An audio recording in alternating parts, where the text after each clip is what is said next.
I'm Wanita, 35 years old, and last night I sat across from my parents at an upscale restaurant with my heart turning to stone. 6 months ago, my beautiful daughter Lily died because they refused to help pay for her life-saving surgery. Yesterday, I discovered they had secretly bought my brother a house worth $350,000 while my daughter was fighting for her life. The look on their faces when I confronted them with the truth will stay with me forever. Before I continue my story, let me know where you're watching from in the comments. Hit the like and subscribe buttons and prepare yourself for a family betrayal that might sadly resonate with many of you. I grew up in a seemingly normal middle-class neighborhood in Grand Rapids, Michigan, where the houses all looked similar with their neat front lawns and two-car garages. My father, Harold, worked as an accountant at a respected local firm, and my mother, Diana, taught second grade at the elementary school just 3 blocks from our home. From the outside, we appeared to be the perfect American family. 2 parents, 2 children, a dog named Rusty, and Sunday dinners with grandparents. But appearances can be deceiving. From my earliest memories, there was always something off about how my parents treated me compared to my brother Thomas, who was 2 years younger than me. When I brought home straight, as my father would nod and say, "That's expected." When Thomas managed to get B's, there would be celebrations and ice cream. When I won first place in the science fair in 8th grade, my mother attended but left early for Thomas's baseball practice. He didn't even play in the game. He sat on the bench. I convinced myself that I was imagining things. Maybe I was too sensitive. Maybe I needed to try harder to please them. So, I doubled down on being the perfect daughter. I joined every academic club, volunteered at the local hospital on weekends, and graduated as valedictorian of my high school class. My speech that day was about perseverance and finding your own path. My parents clapped politely, but later commented that my dress was too bright and my speech too long. When it came time for college, I wanted to become a doctor. My parents persuaded me that nursing would be more suitable, less demanding, more feminine, better for eventually raising a family. I didn't fight hard enough for my dream, something I regretted for years. Still, I threw myself into nursing school at the University of Michigan and graduated with honors. It was during my 2nd year of college that I met Marcus. He was studying construction management, working his way through school with a part-time job in the campus maintenance department. We met when a pipe burst in my dormitory building, flooding the hallway. While other students complained or took videos, I grabbed towels and started helping. Marcus noticed. He asked me out for coffee after the crisis was contained, and we connected immediately. Marcus was everything my family wasn't: warm, supportive, and genuinely proud of my accomplishments. When I told him about a difficult exam, I'd aced, his entire face lit up with pride. He never compared me to anyone else, or made me feel like I had to earn his love. After 3 years of dating, Marcus proposed on a camping trip at Lake Michigan. It wasn't fancy, just us, the stars, and a simple ring that I knew he had saved for months to buy. When we announced our engagement, my parents' first question was about Marcus's career prospects. Thomas had recently started dating a pharmaceutical sales representative named Amanda, and my mother couldn't help mentioning how professional she was. Our wedding was small and modest, held at a local community center that a friend helped us decorate. My parents contributed $5,000 and complained about every decision we made, from the buffet-style dinner to my off-the-rack dress. 6 months later, when Thomas proposed to Amanda, my parents paid for a country club wedding with a seated dinner for 200 guests and a designer gown for the bride. Marcus and I didn't say anything. We were happy in our little rented apartment, saving for a down payment on a house someday. Marcus had secured a good position with a construction company, and I was working at Grand Rapids General Hospital in the pediatric ward. We lived simply but comfortably, visiting my parents for obligatory Sunday dinners twice a month, where we would listen to stories about Thomas's rapid promotion at his father-in-law's insurance company. 5 years into our marriage, I discovered I was pregnant. It wasn't planned. We were still saving for a house. But the moment I saw the positive test, a joy like nothing I'd ever experienced washed over me. Marcus cried when I told him, his strong hands gently cradling my still flat stomach. When we told my parents, my mother's first response was, "Well, I suppose you'll want to move into a house now. No congratulations, no excitement, just practical concerns tinged with disapproval." Thomas and Amanda weren't planning on children yet. They were focusing on their careers, which my mother repeatedly mentioned was the smart approach. If only we had known then how precious and brief our time with our daughter would be. If only we had understood that the happiness we felt was just setting us up for the most devastating fall. But in that moment, holding Marcus's hand and dreaming of our baby's future, I felt complete in a way I never had before. Little did we know that my parents' favoritism toward Thomas would one day cost us everything we held dear. The day Lily was born was the most extraordinary day of my life. After 14 hours of labor, she arrived at 6:17 in the morning, weighing 7 elb and 3 oz. She had a head full of dark curly hair and the brightest blue eyes I'd ever seen. When the nurse placed her on my chest, this tiny human who had been growing inside me for 9 months, I felt a love so fierce and protective, it took my breath away. Marcus couldn't stop crying and laughing at the same time. He kept saying, "She's perfect, Wanita. She's absolutely perfect." And she was. Her tiny fingers wrapped around my index finger. And I promised her silently that I would always protect her, always be there for her. My parents came to visit the next day. They stayed for exactly 45 minutes. My mother held Lily briefly, commenting that she looked like Marcus's side of the family. My father didn't hold her at all, citing a recent cold. They brought a small teddy bear and a gift card to a baby store. Then they left my mother mentioning they had a dinner reservation they didn't want to miss. 6 months later, Thomas and Amanda announced they were expecting twins. My parents were ecstatic. My mother immediately began shopping for the babies, converting their guest room into a nursery for when the twins would visit. They threw an elaborate baby shower at their country club, inviting family members who hadn't even been invited to my wedding. I tried not to let it bother me. I had Lily and she was everything. She grew from a calm, observant baby into a joyful toddler who loved music and dancing. By her 2nd birthday, she was stringing together sentences and singing the alphabet song. She had Marcus's warm brown eyes and my curly hair. Her laugh was infectious, and she made friends everywhere we went. When Lily was 3, I noticed the first signs that something wasn't right. Bruises would appear on her legs and arms, which I initially attributed to her active play, but they didn't fade as quickly as they should have. Then came the fatigue. My energetic little girl, who used to run circles around our small backyard, suddenly wanted to nap in the middle of playing. She became pale and dark circles appeared under her eyes.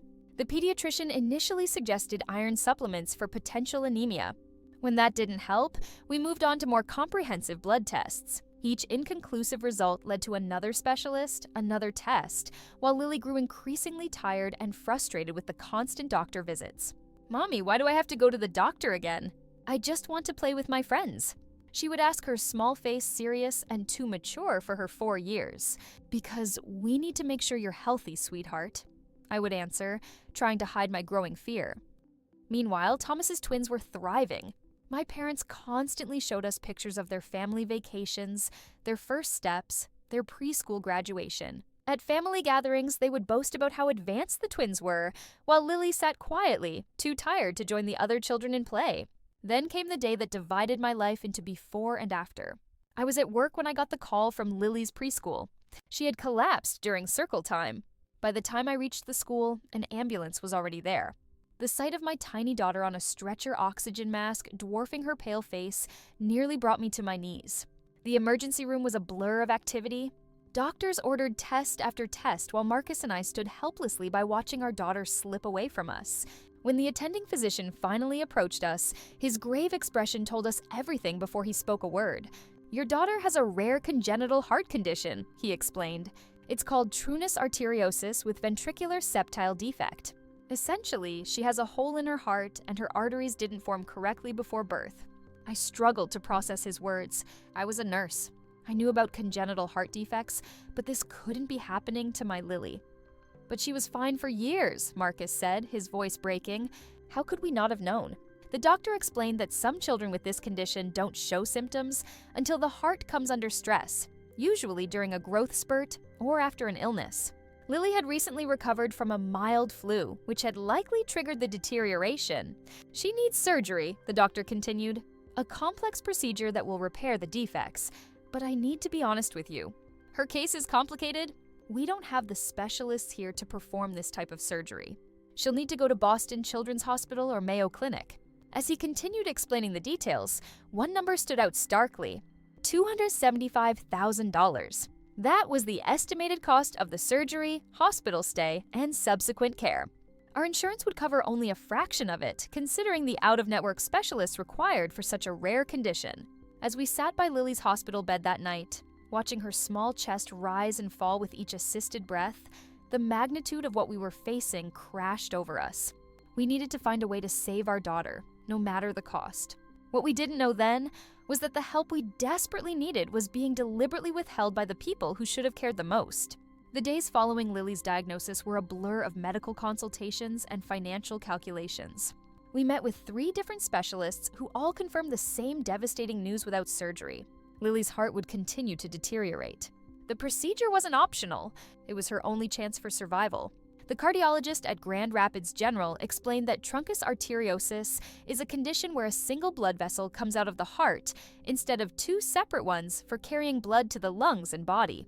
Combined with the ventricular septal defect, the hole between the heart's lower chambers, it meant Lily's heart was working over time, mixing oxygen-rich and oxygen-poor blood and gradually failing.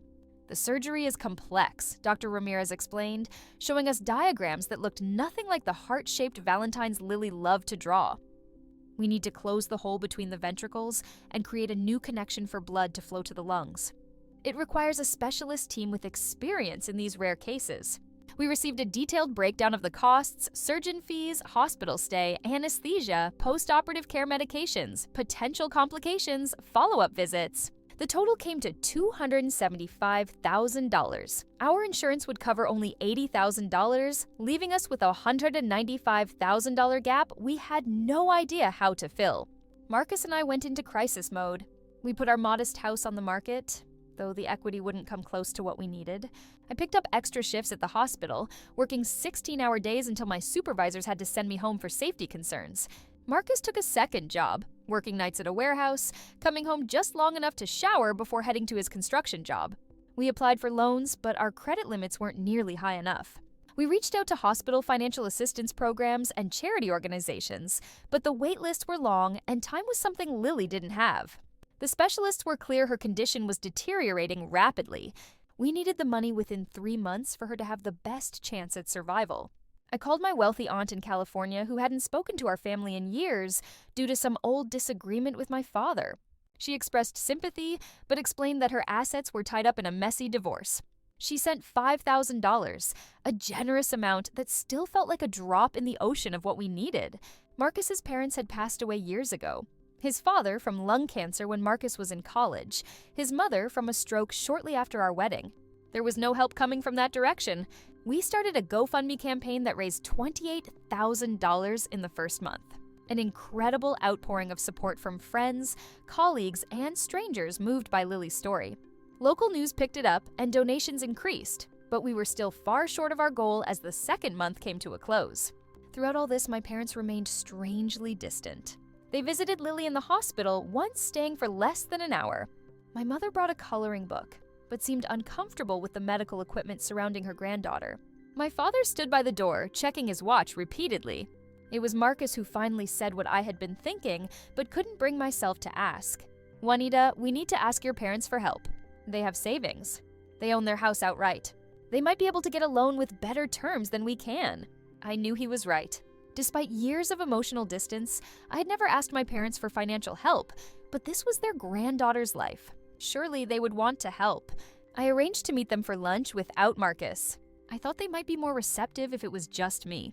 We met at a cafe near their house, and I laid out Lily's condition, the prognosis, and the financial situation as clearly and unemotionally as I could. I wasn't asking them to pay for everything, just to help bridge the gap that remained after all our efforts. My father listened with his accountant's face, the same expression he used when reviewing tax documents. When I finished speaking, he cleared his throat and replied in a voice that sounded rehearsed. "Wanita, your mother and I are approaching retirement. We've worked hard all our lives to ensure we won't be a burden to you or Thomas. We simply don't have that kind of money available." "But Dad," I said, my voice breaking despite my determination to stay composed. "We're not talking about a vacation or a new car. This is Lily's life." My mother reached across the table and patted my hand. The gesture felt hollow. "We understand it's difficult, dear, but there must be other options. Medical trials, perhaps, or payment plans." "We've explored everything," I replied, feeling a coldness spread through me. "We need help now." She needs surgery within a month according to the latest tests. My father sighed, the sound full of impatience rather than empathy. We just don't have liquid assets available. Wanita, we've made certain financial commitments that can't be undone.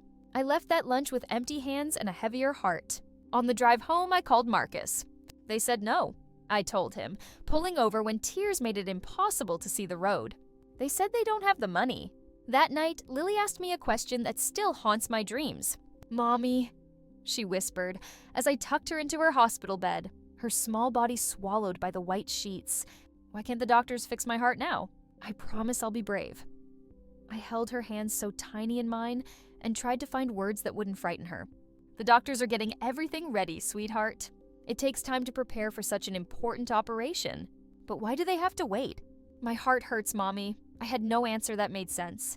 How could I explain to a 5-year-old that her life had been assigned a dollar value she couldn't afford? As Lily's condition worsened, we were forced to postpone the surgery date. The doctors were sympathetic but firm. The hospital required at least 50% of the payment before scheduling the procedure. We were still $80,000 short and time was running out. By the time Lily had been in and out of the hospital for 4 months, the toll was visible on all of us. My daughter, once vibrant and full of energy, had become a shadow of herself.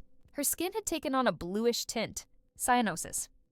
The doctors called it a sign that her heart wasn't delivering enough oxygen to her body. The slightest exertion left her gasping for breath, and she spent most days in bed, too weak even to play with the stuffed animals that surrounded her. I had taken an unpaid leave from my nursing job, unable to bear being away from Lily. Marcus continued working both jobs, coming to the hospital in the hours between often falling asleep in the uncomfortable chair by Lily's bed. The dark circles under his eyes matched our daughter's. The hospital staff had become like family.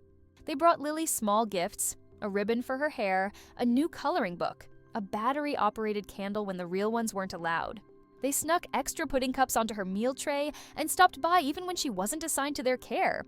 They saw what we saw, a beautiful child slipping away, while bureaucracy and finances determined her worth. Through it all, Lily maintained a spirit that humbled me. On her good days, she would ask me to open the blinds so she could see the sky.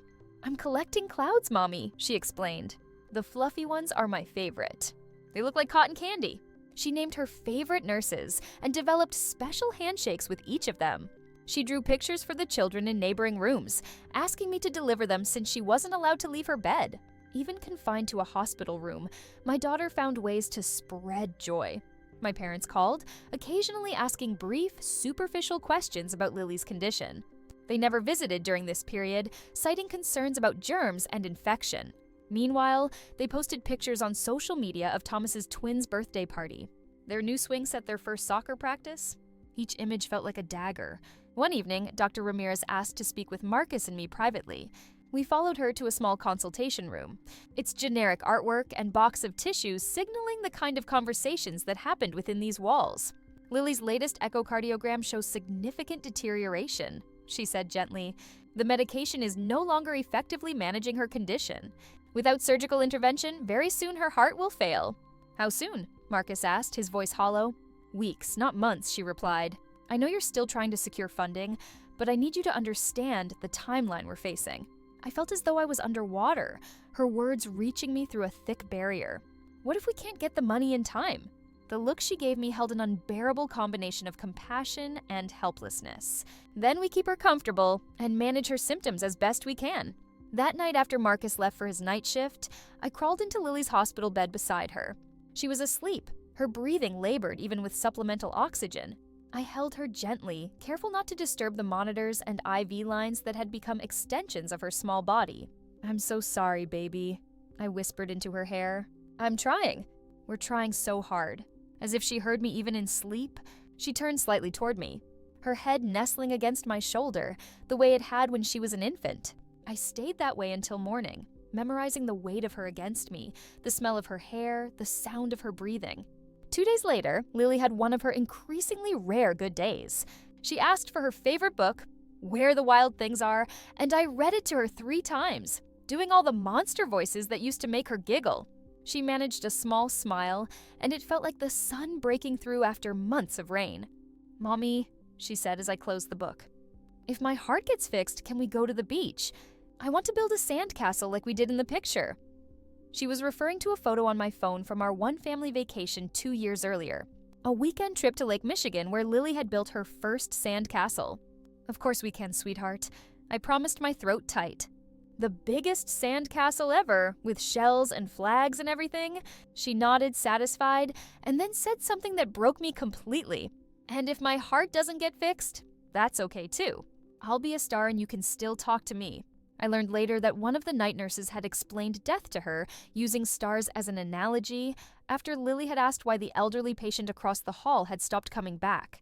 I should have been angry that someone had discussed death with my 5-year-old without consulting me, but instead I was grateful. Lily seemed at peace with a concept I couldn't even bear to contemplate. The next morning, Lily didn't wake up for breakfast. Her oxygen levels had dropped dramatically overnight, and she was moved to the pediatric ICU.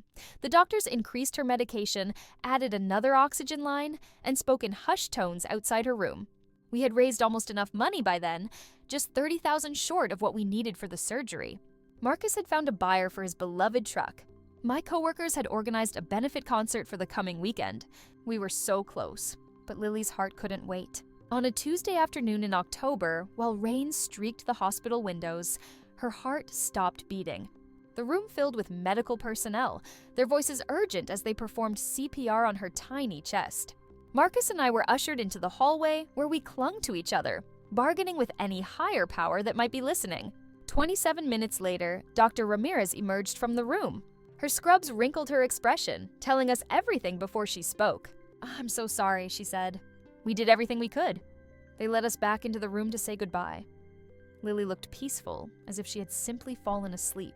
The machines were silent now, the constant beeping that had provided a soundtrack to our lives for months. Finally, still, I touched her face still warm and tried to comprehend that my daughter was gone. In that moment, I didn't think about my parents or their refusal to help. I didn't think about the money we'd raised that would never be used for its intended purpose. I thought only of the beach. We would never visit the sand castle. We would never build the future that had been stolen from my beautiful girl. The grief was physical, a crushing weight on my chest that made breathing seem impossible.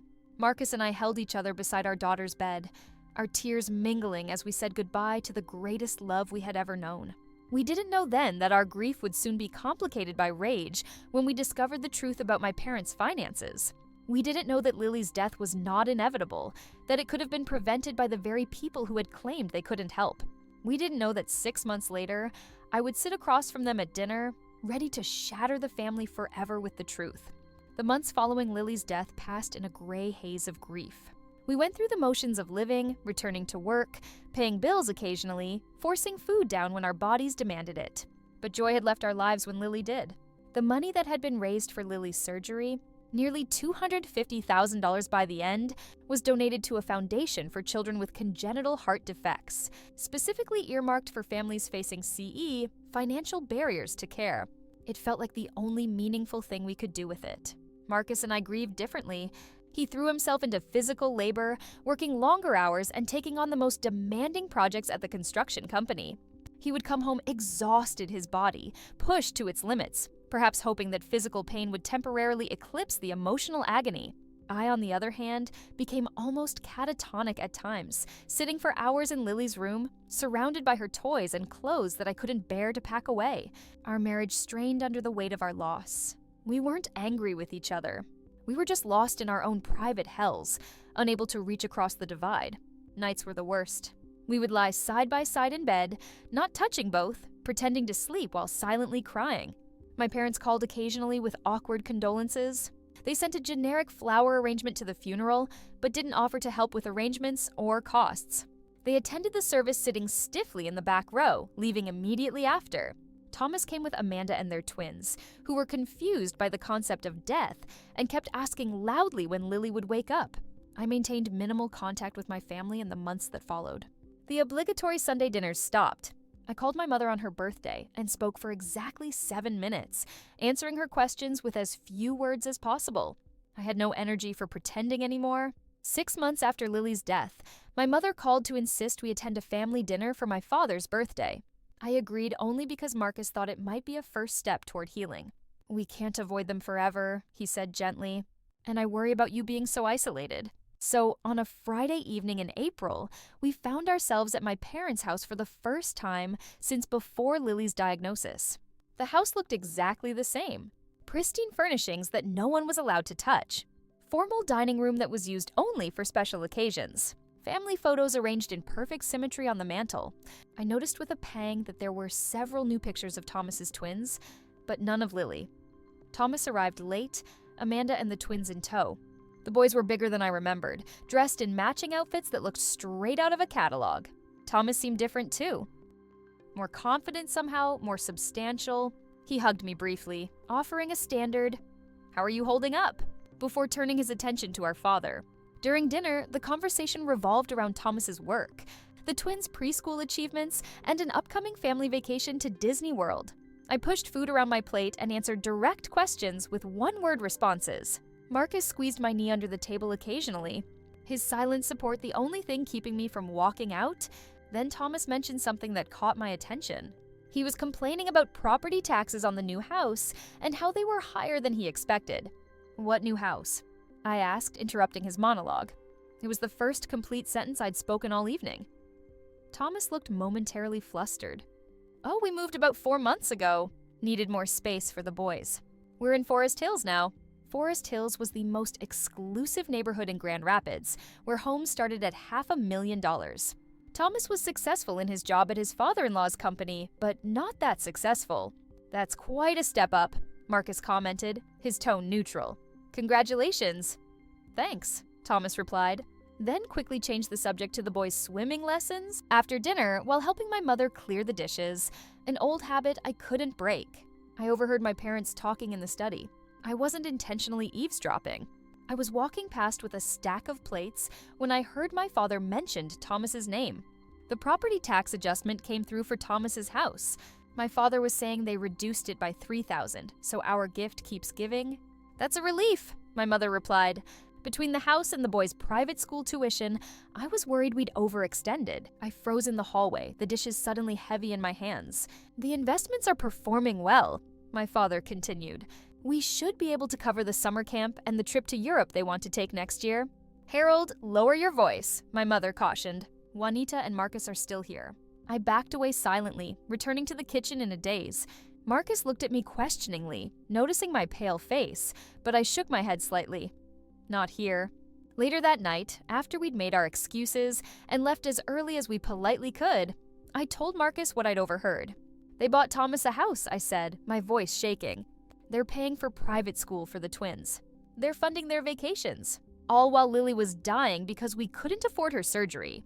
Marcus's face hardened in a way I'd never seen before. "Are you sure? I heard them clearly." My father specifically mentioned our gift regarding the house. The next day, I did something I'm not proud of. I went to my parents' house while they were at their weekly golf game and used the spare key they kept hidden to enter.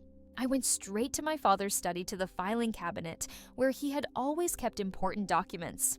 The bottom drawer was locked, but I remembered as a child watching him retrieve the key from behind the small painting on the wall.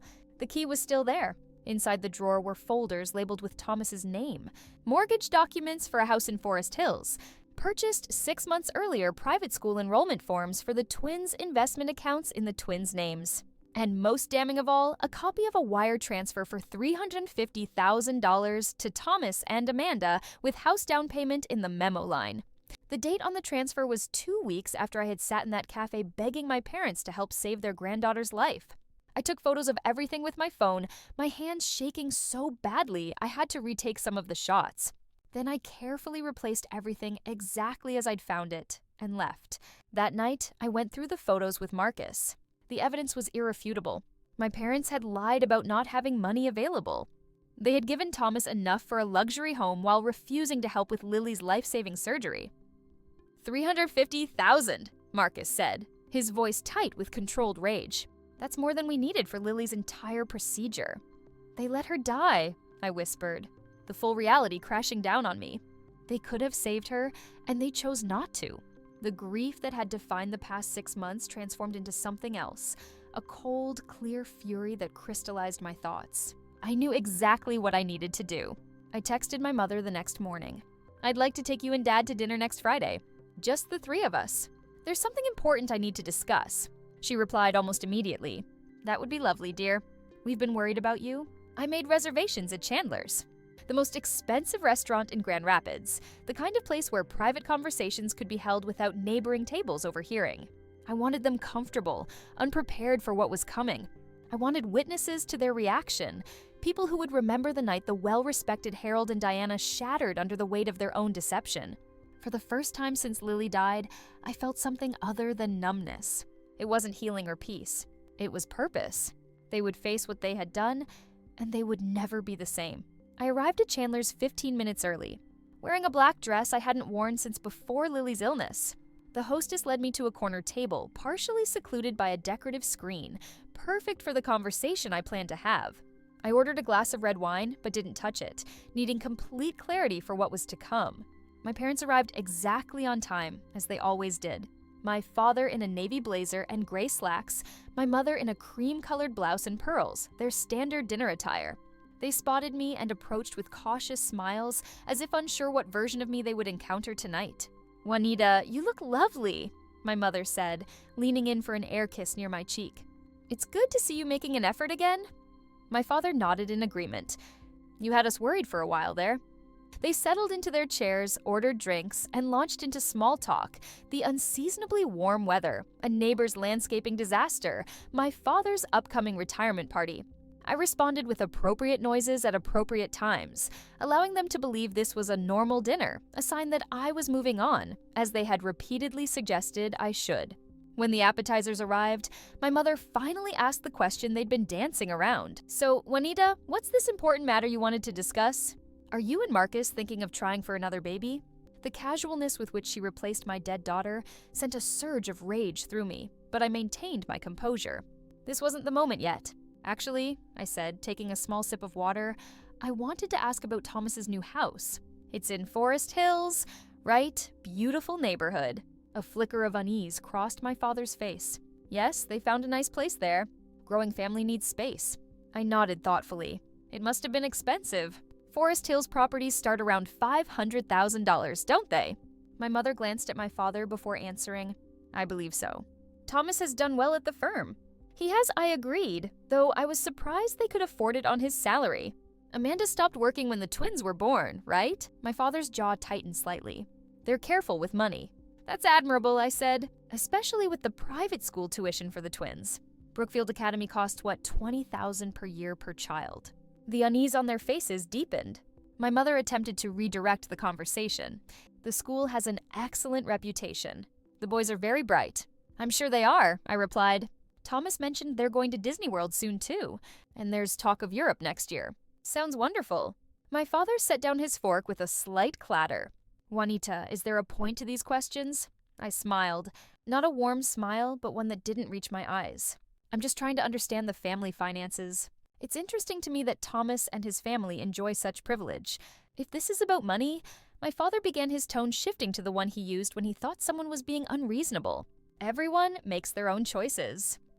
Thomas has always been savvy with his finances." I let the comment hang in the air for a moment before reaching into my purse. I withdrew a manila envelope and placed it on the table between us. "That's true," I said softly. "Everyone does make their own choices." I opened the envelope and removed the first document. A photocopy of the wire transfer showing $350,000 from my parents to Thomas and Amanda. I placed it on the table, turning it to face them. "Like the choice you made to give Thomas and Amanda $350,000 for a down payment on their house." The color drained from my mother's face. My father's expression hardened into stone. "Where did you get that?" he demanded. I ignored his question and removed the next document. Copies of tuition checks for Brookfield Academy with my father's signature, or the choice to pay $40,000 annually for the twins' education. One by one, I laid out the evidence I had gathered. Vacation receipts, investment statements for accounts set up for the twins' insurance policies. With each document, my parents seemed to physically shrink in their chairs. "You've been through our private papers," my father finally said, his voice low and dangerous. "That's illegal. Is that really your concern right now?" I asked, genuinely curious at his priorities. "Not the fact that you lied to me when I begged you to help save your granddaughter's life. We didn't have liquid assets available at that time," my mother attempted, her voice trembling slightly. The money for Thomas's house was already committed. The wire transfer is dated 2 weeks after I asked for your help, I replied, my voice steady despite the storm raging inside me. 2 weeks after you told me you couldn't possibly spare the money for Lily's surgery. Financial matters are complicated, my father said dismissively. We had obligations. Obligations, I repeated, to Thomas, to his children, but not to Lily. That's not fair, my mother protested weakly. Not fair. I leaned forward, lowering my voice to ensure only they could hear me. I'll tell you what's not fair. Watching my 5-year-old daughter struggle to breathe while her heart failed. Holding her hand while she asked me why the doctors couldn't fix her, knowing that the only thing standing between her and a normal life was money. Money that my own parents had but chose to give to my brother instead. My father's jaw worked as he struggled to maintain his composure in public. Our investments in Thomas's family made more sense. He finally said, "The boys have their whole lives ahead of them." The prognosis for Lily was uncertain at best.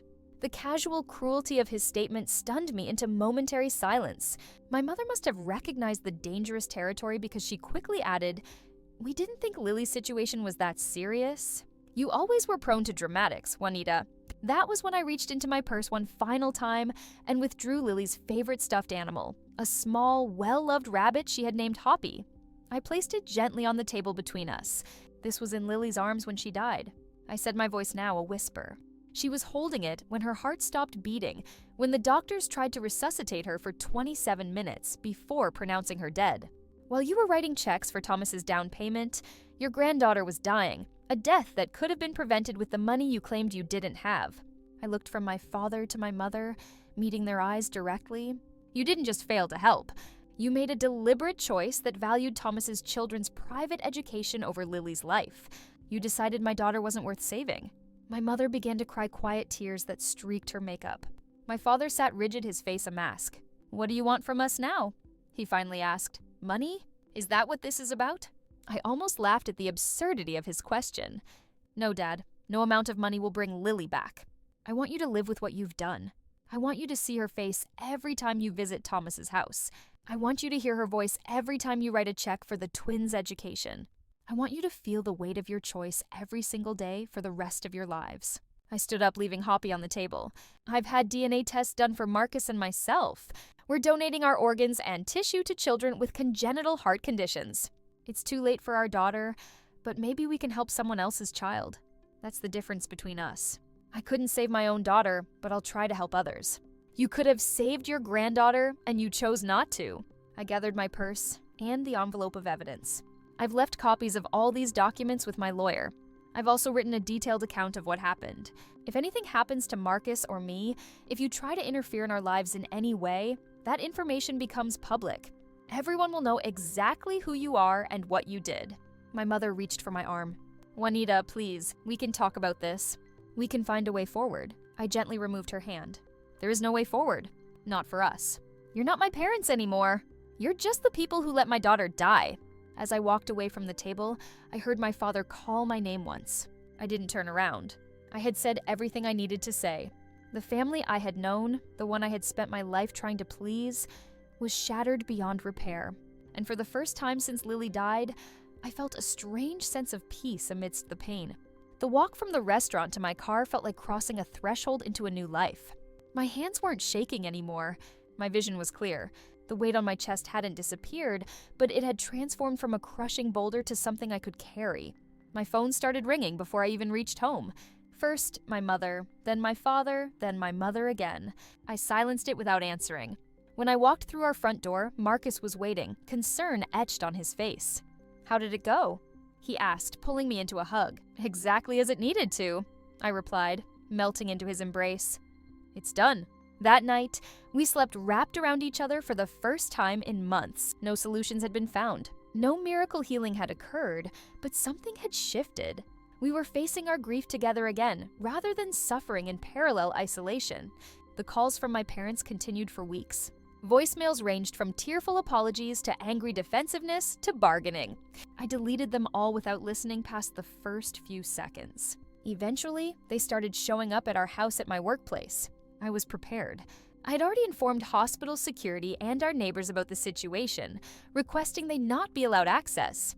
3 weeks after the confrontation dinner, Thomas called.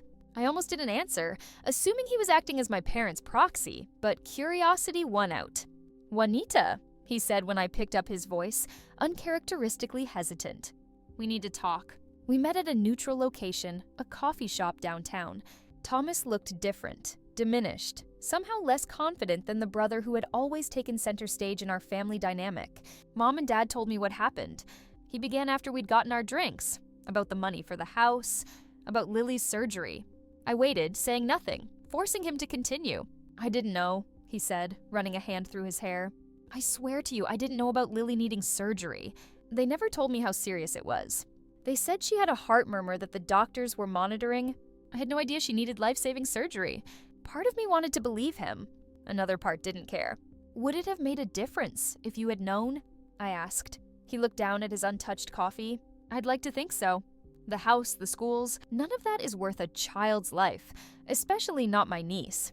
But you never asked," I pointed out. "You saw me at family dinners during that time. You saw how destroyed I looked. You never once asked for details or offered help." "I know," he admitted. "I've always accepted what Mom and Dad told me without question. It was easier that way." We talked for over an hour. Thomas revealed that our parents had been financially supporting him his entire adult life, paying for his college, subsidizing his first apartment, covering the down payment on his first house, investing in his children from the moment they were born. He had never questioned their generosity or wondered why I didn't receive the same support. He had simply accepted it as the natural order of things. "I'm selling the house," he told me before we parted. "I can't live there knowing what it cost." "That won't bring Lily back," I said. "I know nothing will, but I can't be complicit anymore." Word of the family rift spread quickly through our extended relatives. People chose sides as people do. Most sided with my parents, the respected community members with plausible deniability over the grieving mother they deemed unhinged and unable to accept fate. A few reached out to offer support, mainly distant cousins who had experienced similar favoritism over the years. I didn't care about the family politics. My focus had narrowed to two priorities: surviving each day without Lily and rebuilding my connection with Marcus. 3 months after the confrontation, Marcus was offered a position with a construction company in Colorado. The job came with better pay, better benefits, and most importantly, distance from the ghost that haunted us in Michigan. "What do you think?" he asked, showing me the offer letter. Fresh start. The thought of leaving the only home Lily had known was painful, but staying was more painful. Every street corner, every park, every store contained memories that both sustained and tortured me. Yes, I decided, let's go. We sold our house quickly, donated most of our furniture, and packed what remained into a small moving truck. The hardest decisions involved Lily's things. In the end, we kept a carefully curated collection of her most treasured possessions. Her favorite books, the quilt my grandmother had made for her, the rock collection she had started the summer before she got sick. Everything else was donated to a children's hospital where other little girls could love them. Before leaving Michigan, I did one more thing. I established the Lily Montgomery Foundation with the money that had been raised for her surgery, supplemented by a portion of our house sale proceeds. The foundation's mission was simple: to provide financial assistance to families with children needing life-saving medical care that insurance wouldn't cover. It wasn't much initially, but it was something concrete, something that honored Lily's memory in a way that felt right. Colorado offered the fresh start we had hoped for. We found a small house in a suburb of Denver with a view of the mountains Lily would have loved. I transferred my nursing license and found a position at a pediatric clinic, not in cardiac care as that felt too raw still, but in general pediatrics where I could help children without constant reminders of what I had lost. Grief counseling, which had seemed pointless in Michigan, took on new meaning in our new home. We found a therapist who specialized in child loss, and slowly, painfully, we began to process not just Lily's death, but the betrayal that had allowed it to happen. Forgiveness isn't the goal, our therapist assured us when I expressed concern about my continued anger toward my parents. Understanding your feelings and finding a way to live with them is the goal. That permission to remain angry was surprisingly liberating. I didn't have to forgive to heal. I didn't have to maintain relationships that had proven toxic. I could honor my feelings while still building a meaningful life. My parents tried to contact us after the move. Letters arrived at our new address, somehow obtained despite our efforts at privacy. I recognized my mother's handwriting on the envelopes and returned them unopened, marked "Return to Sender." A year after leaving Michigan, The Lily Montgomery Foundation funded its first medical procedure, heart surgery, for a 7-year-old boy whose family had been denied insurance coverage due to a pre-existing condition. The success of that case led to media coverage, which led to donations, which allowed us to help more children. I became an advocate speaking at medical conferences and to legislative committees about the gaps in pediatric healthcare coverage. My nursing background gave me credibility. My personal experience gave me passion. Marcus supported me fully, taking on more of our household responsibilities when I traveled for speaking engagements. 2 years after Lily's death, we made a difficult but hopeful decision to try for another child. The pregnancy was classified high risk due to my age and history, but the doctor's vigilant monitoring caught a minor heart abnormality in the fetus at 20 weeks, easily correctable with surgery after birth. Our son, James Lily Montgomery, was born healthy following a scheduled procedure when he was 3 days old.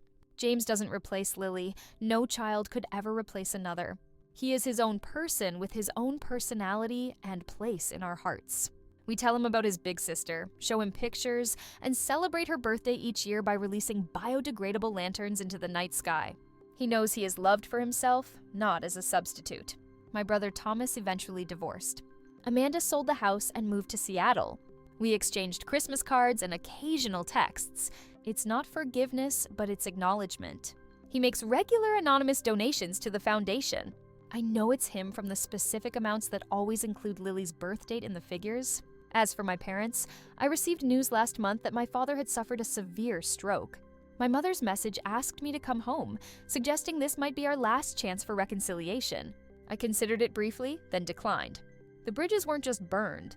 They had been systematically dismantled by years of inequality and culminated in an unforgivable betrayal. Some might call that decision heartless. I call it self-preservation. Not everyone deserves access to your heart, especially those who have proven they don't value it. I still miss Lily every day. There are moments when grief ambushes me. When I see a little girl with curly hair skipping down the street, when I hear a child laugh with the same cadence as my daughter's laugh when the first snow falls, and I remember how she loved to catch flakes on her tongue. These moments will never stop coming, and I no longer want them to. They are my connection to her. What I've learned through this journey is that family isn't defined by blood. It's defined by love, by showing up, by making sacrifices. Marcus is my family. James is my family. The friends who stood by us in our darkest hours are our family. The parents of children we've helped through the foundation have become a kind of extended family, connected by shared experience and mutual support. I've also learned that healing doesn't mean forgetting or getting over it. It means building a life where grief is integrated rather than overwhelming. It means finding purpose in pain and creating meaning from loss. It means honoring Lily by living in a way that would make her proud. If you're going through something similar, a devastating loss, a family betrayal, or both, know that you're not alone. Your path to healing will look different from mine, and that's okay. There's no timeline, no right way to grieve, no universal roadmap, but there is hope even when it feels impossible to see. Has family betrayal affected your life? How did you handle it? Share your story in the comments if you feel comfortable. Sometimes knowing we're not alone in our struggles can be the first step toward healing. Please like and subscribe if this story resonated with you, and share it with someone who might need to hear that there's life after unimaginable loss. Thank you for listening to my journey, and remember, sometimes the family we choose is more important than the family we're born into.